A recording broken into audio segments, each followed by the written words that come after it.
Good afternoon, everyone. This is Dr. Diggs. It's another beautiful day out here in the Pacific Northwest. You probably already guessed it. We're going to be talking about Sakura today. We're also going to be talking about her new sub-job to Global, Kododama, because we have yet to see this job yet, and it has some exciting abilities with it. Sakura is going to be the bringer of the light meta. Primary job, Sage of Mysidia. Secondary sub, Red Mage and Kododama. Primary weapon is going to be rods. We are going to have her own rod farming event. And you can equip hat cloths and accessories on her. Her TMR, not that remarkable. I would say, in terms of TMRs, it's gimmicky. You're probably not going to constantly be setting this thing on your units. Mages, though, do not have a lot of good TMR abilities to use, so having a TMR ability that decreases ability time by 350 or 1/3 could be fun to play with, particularly in things like live PvP. So you might see some use. I don't think it's a must-have. Her mastery ability increases HP 10% for light allies, increases light attack 15 for light allies, and makes her just a little bit beefier with defense plus 10. All of that beefiness, by the way, goes right to her thighs. Her board stats, nothing particularly interesting. We get some luck percentage up, we get some magic up. Most of that's to be expected.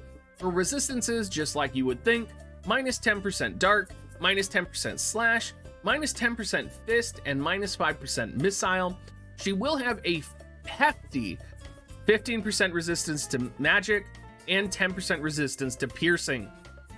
Important to note here, the weakness to missile will grant her an opportunity to be killed by Gerbil if Gerbil can get close enough and used one of his ranged magic attacks, but it's coded as a missile attack against her.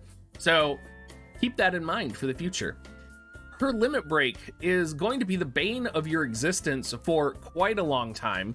If you thought Medina's limit break was bad, add +1 range, make it 3 hits, and add Dark Killer 35X. And you do have Sakura's limit break. High range, high murder ability. This thing is going to kill a lot of Dwaynes, a lot of dark units. It's going to be like the death of Dwayne. I don't know. It'll be interesting to see. Maybe we'll finally see those like 85% magic resistant Dwaynes that everybody was talking about when he first came out. You never know. Her status ailments are going to be 50% resistance to slow, 50% resistance to confusion, so Agrius, I'm so sorry, and 10% resistance to death, which will help out in some of the tower content that you're going to be using her in. We're going to go ahead and take a moment here and relish in the beauty of this unit. Thank you, Ki-Sang, for always showing us the graphics that we've wanted to see. Watching Sakura walk down that aisle, watching those pigtails flow. You guys didn't know the twin tails is Justin's type. So Justin, if you're out there watching this, I know you're pulling for Sakura right now. Look at that scythe action. What do I call it? A scythe, an axe, or a staff? What do you guys want? What should I call it, guys? Someone tell me. Someone tell me. Let's go ahead and talk about her passives. Now, her passives are pretty interesting. She gets magic up twice because Kododama does get magic up as well. Sakura Thunder is probably going to be the guaranteed set for her. That's going to give agility plus 12% and upgrade her skill Rebel Intention, which you do want upgraded. She's also going to get Red Mage's Magic Blessing, which will be magic resistance plus 15% for self, and Blessing of Darkness, which will give spirit plus 12 and dark resistance plus 12. So you're probably going to see her with Sakura Thunder, and I would probably put either Magic Power Up level 1 or Blessing of Darkness on her, just to give her that more survivability against dark units. However, almost everything else would be viable as well, except for initial AP up level 1. Her counters. She does have Magic Reflex because she has Sub-Red Mage. She has Revenge, which is the Sage of Mysidia counter, which is a 20% chance to increase magic 50% for 1 turn to self. Not too interested in that. I'm probably going to be setting the Kododama counter, which is the equivalent of Sword Guard, actually. So it has a 20% chance to reduce the damage taken for 30%. That means it'll proc on physical and magic. Not to confuse it with Paladin Guard that gives you 45% resistance to physical attacks if it procs. It's literally identical to Sword Guard. So I would probably set the Kododama passive just because I feel like with Sakura, if she's going to get hit, she's probably going to die. So if you can mitigate that damage and make her live, probably the best bet. Taking a look at her kit, her primary kit is insane. And I mean, that's not even me thinking about her limit break as well, right? She has both lightning and light element abilities, which makes her very viable in a lot of situations, right? Blade of Light, Thunder, your standard attacks that she's going to have for 12 AP. Thunder does have a cast time, and every other ability of hers does have a cast time as well. So make sure you keep that in mind. Thunderstorm Protection is going to increase lightning resistance and dark resistance and light resistance 25% for 3 turns to all allies. That is crazy, guys. This is something that, you know, universally, whether you're using this game for live PvP, whether you are running her in arena, it's just something that's going to be good, and it's something that's going to be viable. So keep that in mind. Important to note, though, it has a cast time on it as well. Lei Guang decreases lightning resistance 30% for 3 turns to targets, decreases light resistance 30% for 3 turns to target. It's a 3x3 square, and it's 185% modifier attack. I mean, this thing's gonna destroy, right? Follow that up with Rebel Intention, which is gonna be able to dispel guts, essentially. When it's upgraded, it'll be a 265% modifier cross-shape attack that also increases spirit penetration 50 for herself. This is crazy, guys. This is so powerful. Important note on cast times here, since I did say it, I'm just going to read them off for you real quick. Rebel Intention fully upgraded has a max cast time of 280. That's faster than Flare. Lei Guang has a max cast time of 240. That is also faster than Flare. Thunderstorm Protection has a cast time of 360, which is the standard Thunder cast spell time. So her spells are also casting very fast. In terms of sub jobs, we're not going to be subbing Sage of Mysidia. It's not going to happen. You might do it in some situations where you're trying to manipulate the auto AI by either having Protect and Shell so that she does run that. Most situations, though, you're not running Sage of Mysidia. I'm going to follow it up by saying most situations you're not going to be running Sub Red Mage. You do have access to Cura and Esuna on Sub Red Mage, so you might use it a little bit. I think if you're going to plan on having her heal at all, it's probably better to have her sub Kododama and then use the healing staff on her so that she has access to Cura. I think that would just honestly probably be better.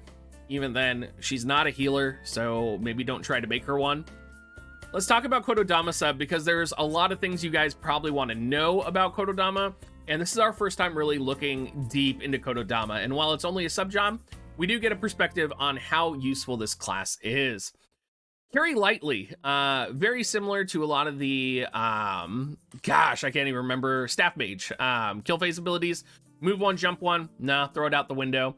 You're gonna see a lot of kill phase abilities here, or a lot of Staff Mage abilities that are renamed or reclassified.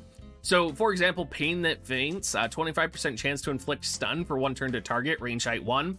This is literally the same as Kilfei and Skahal's ability, where as Staff Mage they can stun the opponent. You don't see those used, so I'd recommend turning both of those off. Don't hesitate, 100% hit chance in a 3 square around you. Does have a cast time, but range height 1. Pretty good ability, I would leave it on. You have the Confusion ability, which the Confusion ability is different actually than the Staff Mage one, where it's an AoE around the unit. Little weird, there might be a use for this. Not really sure. I feel like if you're that close with Sakura, you're dead anyway. The Pain That Distorts the Ground, move unit to target panel. You're not going to be using this because she has such high range attack. You do not want her close to your opponents.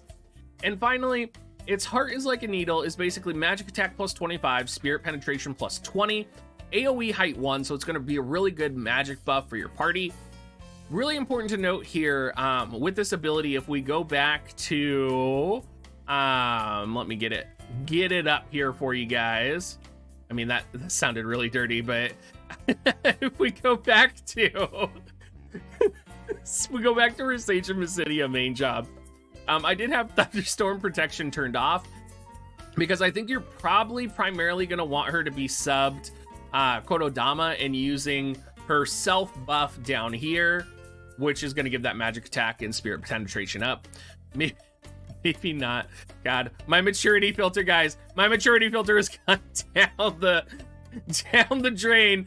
Penetration. I'm sorry. That's the inner, I don't know, middle schooler and child in me. I don't know. Okay, moving on. Let's talk about equipment, abilities, espers, vision cards, paired with units. You're probably going to be using her staff, axe, scythe. It is classified as a staff for War of the Visions.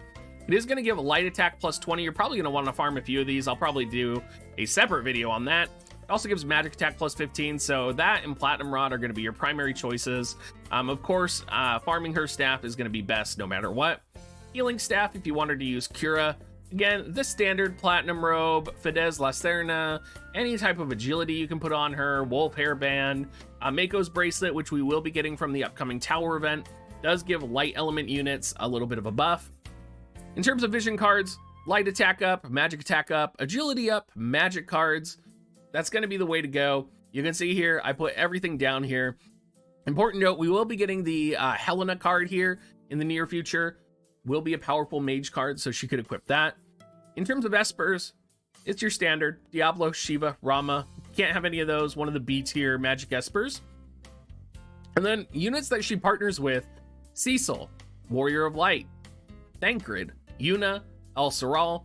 Any light unit out there, she will be a good pairing for, and I would recommend her for. All right, everybody, we made it to the end. As always, if you do want to support me, make sure you use my affiliate link, dig.gs/coins. Dig.gs/offer might be back up tomorrow as well. You never know. And as always, make sure you come swing by our Discord. Say hi to me. I'm not like this giant, scary person that you can't reach out to. And have a great rest of your day, guys.